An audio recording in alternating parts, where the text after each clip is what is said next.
Olá, a partir de agora você acompanha mais um Univerciência, o primeiro programa brasileiro de TV aberta e internet produzido por meio da colaboração entre TVs e instituições públicas de ensino superior nordestinas.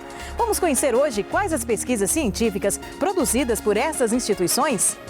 Pesquisadores do Instituto Federal Baiano estudam sobre segurança alimentar em tempos de Covid-19.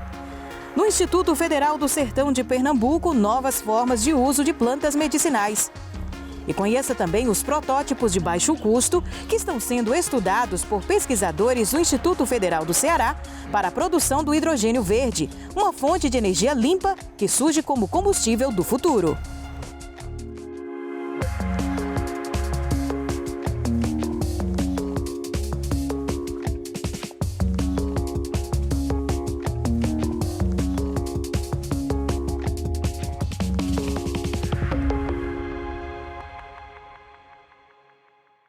A pandemia ainda traz muitas dúvidas em relação à contaminação.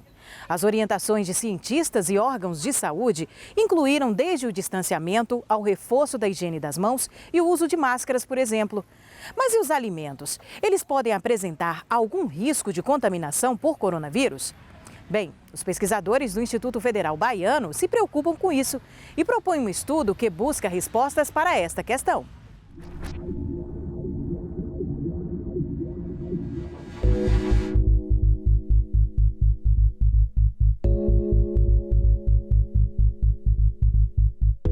A ideia da pesquisa surgiu desde o início da pandemia, onde a população não sabia se o contágio pelo Covid poderia ser também pelos alimentos, mais especificamente pelas frutas e hortaliças. Então, devido a essa nossa inquietude, a gente decidiu ter como público-alvo o pessoal da feira, do território do Piemmonte Norte do Itapicuru, dos 9 municípios que compõem esse território. Então, a gente foi à feira e perguntou, por meio de questionário, se as pessoas sabiam como manipular esses alimentos, os cuidados, as boas práticas de elaboração, de fabricação, as boas práticas de venda. Foi uma pesquisa casual. A gente escolheu as pessoas aleatoriamente, quem tinha a vontade de responder, quem tinha vontade de participar da pesquisa. Então a gente foi nessas pessoas e obteve os dados, aplicou os questionários. Foram 10 pessoas por território. A maioria das pessoas que estão na feira são mulheres, então a boa parte das pessoas entrevistadas foram mulheres.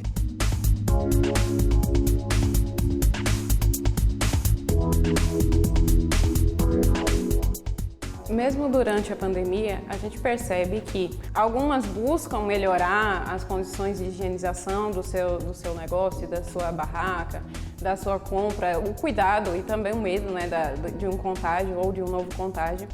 Mas também a gente encontra pessoas que usam a máscara no queixo, pessoas que não usam o álcool em gel corretamente, pessoas que acabam fazendo contaminação, ficam pegando muito, manuseando muito um alimento sem necessidade e também estragam o alimento, causando muito mais desperdício na feira. Porque imagine que 50 pessoas passam e 50 pessoas pegam a maçã. A maçã ela é frágil, ela vai ficar ruim e logo ela vai entrar em estágio de podridão, ela vai ficar podre ali no meio das outras. E isso faz com que gere um desperdício enorme na feira. E também essa questão de contaminação cruzada, porque uma coisa contaminada, ela contamina tudo que tiver ao redor. A minha pior dificuldade foi a máscara, por conta de eu estar falando os preços e os clientes não estar escutando. Tem que estar falando alto, aí o cliente, qual o valor? Ele tem que estar explicando, gritando praticamente. Por conta da zoada também da feira, minha pior dificuldade foi essa. Por quê? Por causa do higiene, porque está muito perigoso e eu passo todos os dias para trabalhar, eu via o problema, o pessoal se preparando. E eu com aquilo também eu vi e eu sempre tive cuidado na minha casa e no meu trabalho, sempre muito cuidado com higiene. Eu sempre trabalho com limpeza e eu me preocupo muito com essa parte. O objetivo principal do projeto de pesquisa foi elaborar a cartilha, no final, para dar como resultado todo o projeto para as pessoas da feira, principalmente, para toda a população, levar informação por meio dessa pesquisa, se eles tinham como saber se realmente a transmissão do Covid se passaria dessa forma, mexendo no alimento, levando de casa ou trazendo para a feira, como é que as pessoas na feira estavam, se eles estavam realmente utilizando máscara, se eles estavam atuando com álcool gel ou não. Então, o principal objetivo foi a elaboração da cartilha.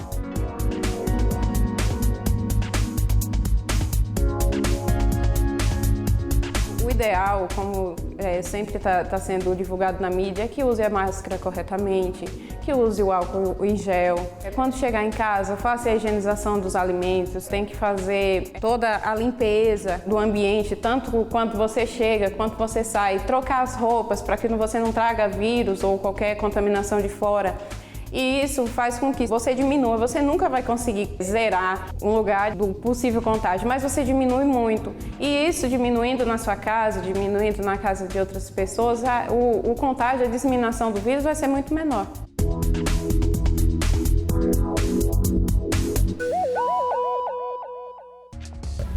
Depois do intervalo, novas formas de uso das plantas medicinais. O Univerciência volta já já.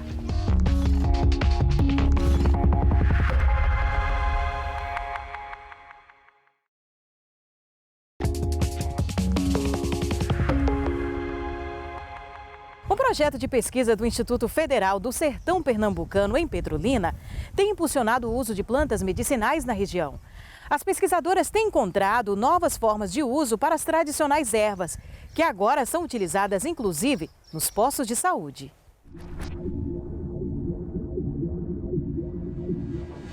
A gente trabalha com animais, também no controle de doenças e algumas zoonoses, e a gente trabalha com resultados que se adequam aos seres humanos.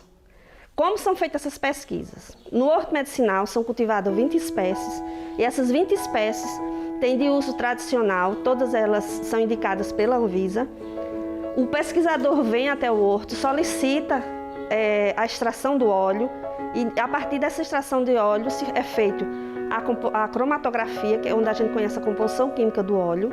Então, a partir daí são feitos testes in vitro da referida cultura, doença na cultura, e para ver se tem um controle eficiente ou não. Nós já tivemos resultados bons em algumas doenças no controle de uva e manga. Também para o alface nós tivemos resultados positivos, né? Esses óleos são cedidos também para algumas parcerias, como a Univasf, a UNEB, onde eles trabalham com pragas e doenças. Principalmente na Univasf, eles trabalham com doenças de culturas anuais, como feijão e milho, e as pragas, e usam esses óleos para o controle. Temos também um convênio muito importante com a UFPB, onde eles realizam toda a cromatografia, que essa cromatografia do óleo é onde a gente vê toda a composição química do óleo. Aí a gente vê os principais compostos majoritários do óleo. E nessa parceria, eles fazem testes também com doenças de humanos, que são muito importantes para a gente. Recentemente a gente fez uma pesquisa com fungo, né? E deu positivo para o espécime, para a citronela. Né? A citronela combateu a cândida, e a partir daí a gente começa a fazer produtos naturais como sabonete íntimo ou sabão para combate, principalmente nas mulheres. É extremamente gratificante participar desse projeto, porque além da gente levar o conhecimento e resgatar o uso das plantas medicinais, a gente cria alternativas tanto para o produtor combater uma praga, uma doença em sua produção, além de contribuir para o desenvolvimento sustentável da agricultura, proporciona uma economia do produtor, com gasto de produtos, químicos e etc. E além de levar todo esse conhecimento também para a parte do tratamento humano, a parte de saúde. É de extrema gratificação a gente ir para uma comunidade, ver a comunidade utilizando dos nossos produtos, dando feedback positivo de que deu tudo certo, que conseguiu tratar uma ferida, tratar alguma coisa com base dos nossos produtos. Com o uso medicinal das plantas, nós testamos a eficiência desses óleos no combate a doenças de fruteiras, como a cultura da uva, a cultura da manga e algumas olerícolas. Então, esses trabalhos vêm mostrando resultados positivos no combate a essas doenças. E isso é importante porque vai reduzir o uso de agrotóxicos através do uso de produtos naturais. Eu tenho locais onde a comunidade é bem distante do centro da cidade ou do povoado e que precisa de algum atendimento. Esses médicos geralmente vêm de 15 em 15 dias. E quando eu tenho a informação que eu tenho uma planta medicinal em casa, eu posso fazer o uso dessa planta medicinal até a chegada desse médico. Então eu posso aliviar um sintoma de uma febre, de uma gripe, de uma tosse, até esse médico fazer presente à comunidade.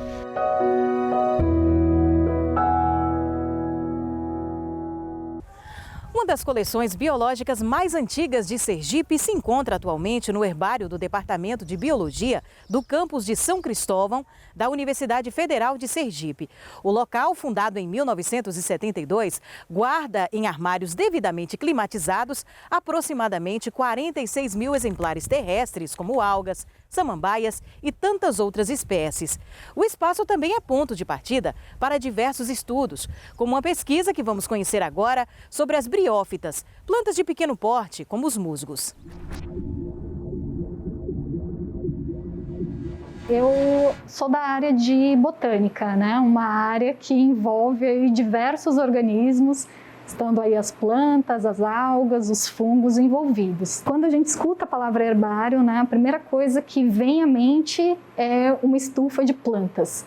Mas o herbário, ele não é uma estufa de plantas, ele é uma biblioteca de plantas, é considerado um museu, né? Ele é uma coleção biológica e ele tem como principal função resguardar amostras da diversidade que existe em determinado lugar. O herbário aqui da Universidade de Sergipe, ele é um herbário local, porque ele representa a diversidade encontrada no nosso estado e em áreas adjacentes. O ASE, ele tem aproximadamente 46 mil exemplares, né? E esse número tende a crescer a todos os anos. Nós temos muitos materiais ainda para serem incorporados ao nosso acervo. E esses materiais são principalmente de angiospermas, que são aquelas plantas com flores. Tudo que a gente traz aqui para o herbário é uma representação do que a gente pode encontrar na natureza. Se alguém um dia quiser trabalhar com determinada espécie, ela não precisa ter uma ideia de como essa espécie é na natureza. Ela pode vir aqui ao herbário e pegar essas informações, que estão resguardadas junto com a amostra que está registrada aqui no nosso acervo. Mas por que é importante uma instituição ter um herbário? Né? A importância do herbário, ela reside em representar a diversidade que existe em determinado local. Né? E essa diversidade, ela vai servir para diversos dados que podem ser gerados a partir dela. Né? Então, um herbário, ele é base de diversos estudos biológicos, ecológicos, farmacológicos, agronômicos, florestais, medicinais. O meu projeto no mestrado é fazer a brioflora do estado de Sergipe. A brioflora é o levantamento florístico de briófitas. As briófitas são conhecidas popularmente como antóceras hepáticas e musgos, e a principal contribuição das briófitas para a sociedade são justamente os princípios ativos que existem nelas. Elas podem ser utilizadas na fitorremediação, como extrato para produtos antibacterianos, etc. Embora eu faça o mestrado, né, na Universidade Estadual de Feira de Santana, o meu projeto ele se concentra aqui no estado. E o herbário da Universidade Federal de Sergipe, ele é importante justamente por apresentar a maior coleção atualmente de briófitas coletadas aqui no estado. Então, todo o meu trabalho ele é realizado aqui no Herbário ASE, né, que é colaborador do meu projeto. Um dos meus objetivos é justamente incrementar a coleção de briófitas aqui do Herbário ASE. Quando eu iniciei os estudos com briófitas, tinham apenas 3 amostras de briófitas depositadas. Hoje temos 750 amostras, né? Então, quer dizer, em 3 anos, nós multiplicamos centenas de vezes a quantidade de amostras de briófitas depositadas, né? E eu espero continuar contribuindo com a coleção de briófitas daqui. Se nós formos pensar, o estado de Sergipe é o menor estado da federação. E às vezes as pessoas pensam que há pouco a se descobrir, mas nós temos ainda muito a descobrir aqui no nosso estado. No próximo bloco, vamos ver como pesquisadores do Instituto Federal do Ceará estão desenvolvendo protótipos de baixo custo para a produção do combustível do futuro, o hidrogênio verde. Depois do intervalo, a gente volta já já.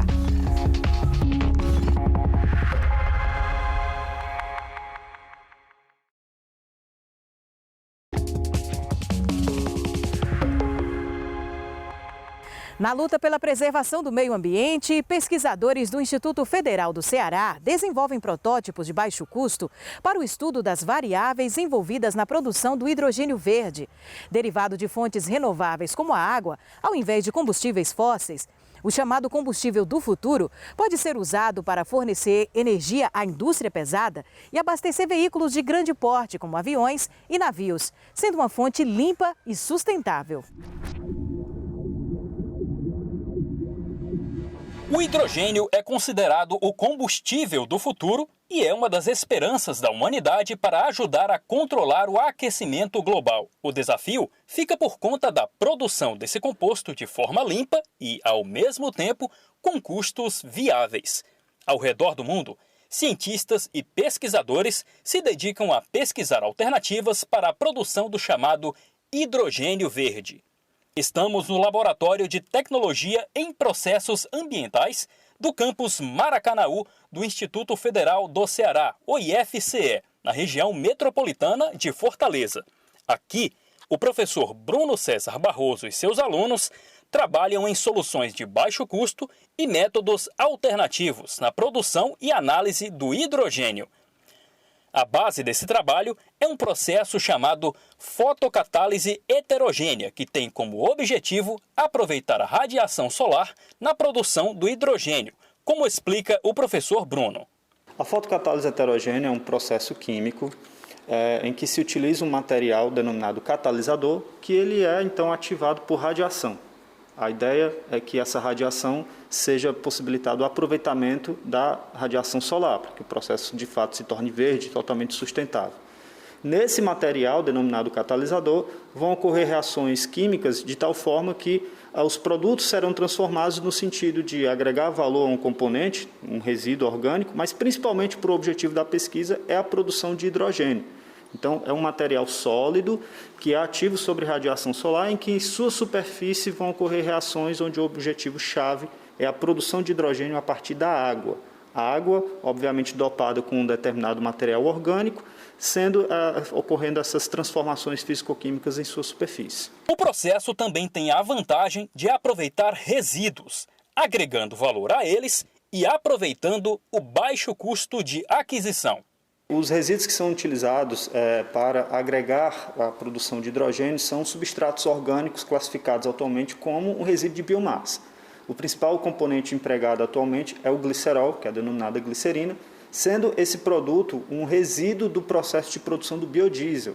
Biodiesel que está em produção de larga escala e praticamente 10% de tudo que se produz no biodiesel, do processo de produção do biodiesel, é a glicerina. Então, devido a essa alta disponibilidade de glicerina no mercado, ela tem um valor de mercado baixo e, uma vez que ela seja transformada quimicamente, os seus produtos de transformação assumem valor de mercado muito valiosos, muito superiores ao do seu produto de origem. Então, isso também torna o processo de produção de hidrogênio mais sustentável ainda, porque você vai utilizar de 2 fontes renováveis, a radiação solar e o resíduo de biomassa, fechando o ciclo de sustentabilidade. 2 protótipos desenvolvidos por alunos do próprio campus permitem realizar um estudo detalhado das variáveis envolvidas na produção do hidrogênio. o que pode ajudar o setor produtivo com informações estratégicas. Tudo isso usando soluções simples e inventivas. Esse primeiro protótipo, esse primeiro sistema, fotocatalítico, já que é um processo de fotocatálise, é um reator in vitro. Um reator totalmente encamisado, fechado, enclausurado, para que as reações em fase aquosa ocorram, mas que os gases evoluídos dessa reação sejam facilmente coletados e analisados para quantificar, para monitorar o quanto de hidrogênio é produzido nesse sistema. Então esse foi o primeiro sistema reacional que foi empregado, objeto do primeiro estudo de hidrogênio verde, da aluna Janile Quaresma, ao seu trabalho de dissertação. Então será o primeiro trabalho na área de hidrogênio verde do Instituto Federal com a aplicação real de um processo para monitoramento, quantificação e produção do hidrogênio verde. O segundo protótipo foi desenvolvido pelo estudante Matheus Pires, do curso de bacharelado em Engenharia Ambiental e Sanitária. Usando materiais de baixo custo, mas com uma construção engenhosa, ele criou um aparelho capaz de analisar até 8 reações ao mesmo tempo, o que agiliza muito os trabalhos em laboratório. Ele construiu um protótipo em que há a possibilidade da realização e monitoramento de até 8 reações simultâneas. Então, nesse sistema, nós conseguimos monitorar as variáveis do processo, investigar as influências de cada variável de forma muito mais prática e ágil. O tempo para que a gente encontre, então, essa resposta da influência de cada variável é bem encurtado. Então, as variáveis dos processos, que podem ser desde o pH, a concentração das espécies químicas, a própria fonte de irradiação, isso tudo se torna muito mais factível e fácil de ser monitorado. Como pesquisador, eu acho que a melhor coisa no reator é a quantidade de reações que eu posso fazer ao mesmo tempo. Por quê? Porque quando você vai pegar uma reação fotocatalítica, você facilmente leva 6 horas para fazer uma reação. 6 horas, assim, do início do preparo até a análise, principalmente de gases. São bem mais complicadinhos. E fazendo 8 reações simultaneamente, você consegue um estudo muito mais rápido. Por exemplo, eu consegui fazer um planejamento experimental de mais de 20 variáveis em 4 dias. Isso leva aí 1 mês num reator comum. O caminho para a produção do hidrogênio verde em larga escala ainda é longo. Mas, certamente, ele passa pelas instituições públicas de ensino e pesquisa, como é o caso do IFCE, que está inserido na futura implantação de um hub de hidrogênio verde no estado do Ceará. Por hoje é só, acompanhe as nossas reprises e fique ligado nos próximos programas, porque ainda tem muita pesquisa bacana para a gente conhecer. Muito obrigada pela companhia e até lá!